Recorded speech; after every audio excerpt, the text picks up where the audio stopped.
اللهم صل على محمد وعلى آل محمد كما صليت على إبراهيم وعلى آل إبراهيم إنك حميد مجيد. اللهم بارك على محمد وعلى آل محمد كما باركت على إبراهيم وعلى آل إبراهيم إنك حميد مجيد. Qu'Allah subhanahu wa ta'ala agrée nos prières, qu'il nous pardonne tous nos péchés, qu'il fasse de nous des musulmans qui sont pieux et sincères. Allah subhanahu wa ta'ala, il le dit dans son livre Ba'd a'ouz billahi minash shaitanir rajim, Bismillahir rahmanir rahim, Ya ayyuhalladhina amanu kutiba alaykumus siyam kama kutiba alal ladhina min qablikum la'allakum tattaqun ayyaman ma'dudat. Allah subhanahu wa ta'ala, il dit: ô vous qui croyez, nous vous avons prescrit le jeûne comme il fut fait pour vos prédécesseurs, afin que vous craigniez Allah subhanahu wa ta'ala. Le jeûne a été prescrit pour amener le croyant à être plus proche de son Seigneur qui est Allah subhanahu wa ta'ala. Donc ça amène le croyant à avoir un lien qui est approprié, un lien qui fait que tu restes en contact avec Dieu. Donc le jeûne amène le croyant à avoir à l'esprit que Dieu, qui est mon créateur, il est avec moi dans l'intimité. Au moment où les gens ne me voient pas, Allah subhanahu wa ta'ala, il veille sur moi. C'est pourquoi tu arrêtes de boire, de manger, de faire tout ce qui peut rompre le jeûne par amour pour Dieu. Subhanallah. C'est par amour pour Allah subhanahu wa ta'ala que tu le fais devant les gens, et quand tu es seul, tu continues de le faire parce que tu sais que Dieu, il est alim al-ghaybi wa shahada, il est le Dieu qui connaît ce qui est caché et ce qui est apparent. Donc c'est pourquoi le jeûneur plaît à Allah subhanahu wa ta'ala. Allah le dit dans le livre, il dit qu'il a prescrit le jeûne afin qu'on soit des gens qui le craignent. Donc il va dire: Inna Allah yuhibbul muttaqin. Dieu aime ceux qui aiment le craindre lorsque ils sont seuls. Donc le jeûneur, il est le prototype de quelqu'un qui sait craindre Dieu devant les gens et au moment où personne ne le voit.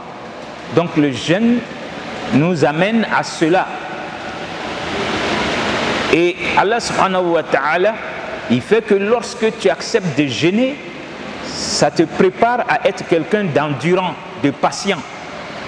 Parce que depuis l'aurore, tu arrêtes de boire, de manger, de faire tout ce qui peut rompre le jeûne, et tu as la possibilité de te cacher pour aller le faire, mais tu te dis: j'ai pris un engagement entre moi et mon Créateur, je vais le respecter, quoi que soit la durée du temps.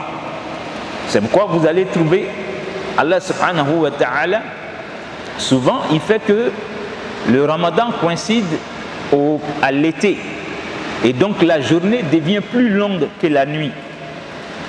Et comme il est miséricordieux, souvent il fait que le Ramadan va coïncider aussi à l'hivernage, et donc la journée est courte et la nuit devient plus longue. Subhanallah. Alors le croyant, lui, il ne regarde que son amour pour Dieu, alors il est patient. Alors quoi que soit la durée du temps, que ce soit pendant l'hivernage, que ce soit pendant l'été, lorsque le croyant est en train de jeûner, il devient endurant, il devient patient. Et ce sont des qualificatifs qui font que l'être humain lui-même, il doit continuer dans ce sens. Parce que si tu es quelqu'un qui est endurant, alors ta récompense est grande chez Dieu. C'est Dieu aussi qui le dit dans le livre. C'est-à-dire, ceux qui sont endurants, patients, leur récompense n'a pas de limite chez Dieu. Et quand Dieu le dit comme ça dans le Coran, ça veut dire que le jour de la résurrection, Dieu va faire sortir des gens qui ont été patients dans l'adoration, patients dans leur épreuve. Dieu va dire: ceux-là, ils ont été endurants quand ils étaient en train de m'adorer. quand je les ai éprouvés avec des situations que eux, leur corps ne supportait pas, mais ils ont supporté par amour pour moi, alors aujourd'hui, ils vont entrer dans mon paradis. Subhanallah. C'est pourquoi, chers frères et sœurs, on ne sait pas par quel moyen on va avoir le paradis. Donc le jeûne amène le musulman à être patient, à être endurant. De la manière que le jeûne te prépare à cela, lorsque Dieu vient te donner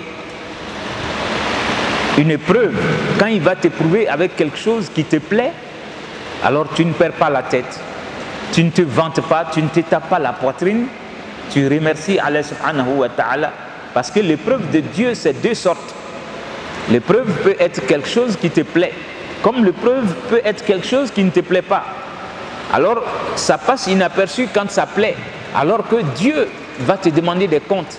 Il t'a donné la santé, il t'a donné l'aisance, il fait que tu ne demandes pas ta nourriture à quelqu'un, tu dors dans une maison qui t'appartient, tu as une voiture, tu as un boulot, tu as ta femme, tu as tes enfants, tout ça c'est des ni'mas de Dieu. Mais il t'éprouve avec pour voir, est-ce que toi tu pourras dire Alhamdulillahi Rabbil Alamin avec tout ce que Dieu t'a donné là. Souvent tu n'as pas de millions en compte, mais Dieu il t'accorde tout. Alors ça c'est une épreuve qui plaît à l'être humain, mais qui peut te perdre aussi. Parce que tu peux penser, j'ai fait la meilleure université, je suis, et tu vas oublier de dire Alhamdulillahi Rabbil Alamin. C'est pourquoi le prophète nous disait il y a deux grâces de Dieu que beaucoup d'hommes ignorent. La santé qui est là, wallahi, c'est une grâce de Dieu. Combien de gens qui veulent jeûner, mais qui ne peuvent pas jeûner, ils sont couchés dans les hôpitaux ou bien chez eux à la maison, ou bien qui viennent même avec nous comme ça. Lui, il sait que c'est le Ramadan, il va venir prier avec nous, mais il ne peut pas jeûner parce qu'il est dans une situation qui ne lui permet pas de jeûner. Wallahi, toi qui peux gêner, il faut dire Alhamdulillahi Rabbil Alamin. Donc, il y a l'aisance aussi. C'est-à-dire, c'est de ça que j'ai parlé de suite. Avoir sa propre maison, avoir sa femme, ses enfants, avoir à manger sans commander ta nourriture. Souvent, Dieu fait que c'est toi-même qui es le chef. Il y a des hommes qui travaillent pour toi, c'est toi qui dois les payer. Wallahi, ça c'est aussi une grâce d'Allah subhanahu wa ta'ala dont on ne peut pas finir de dire Alhamdulillah Rabbil Alamin pour ça. Donc, lorsque vous jeûnez, Allah vous prépare à être quelqu'un d'endurant, quelqu'un de patient. Et Allah subhanahu wa ta'ala, il fait que le jeûneur, il se prépare après le Ramadan, la prière que nous sommes en train de faire. C'est-à-dire, le jeûneur ne se prive pas de se lever dans la nuit pour continuer de faire comme ce qu'on fait en Tarawih, au moment où personne ne le voit. Lui seul, il continue sa prière nocturne. Qu'Allah nous facilite cela, parce que quand on vient faire le tarawih comme ça, lorsque on finit le mois, Dieu voudrait que dans la nuit, qu'on puisse se réveiller pour prier, parce que ça nous donne le paradis. Le prophète l'a dit, Sallu billayl wa nas niyam tadkhuluna al-jannata bis salam. Priez dans la nuit, au moment où les autres sont en train de dormir, Dieu vous donne son paradis. Donc Allah nous donne le paradis, qu'il nous pardonne nos péchés, qu'il exauce nos jeûnes pour nous et qu'il nous permette de voir beaucoup de Ramadan dans notre vie, chers frères et sœurs. Subhanakallahumma wa bihamdik, nashhadu an la ilaha illa anta, nastaghfiruka wa natubu ilayk, subhana rabbika rabbil izzati amma yasifun, wa salamun ala al-mursalin, walhamdulillahi rabbil alamin.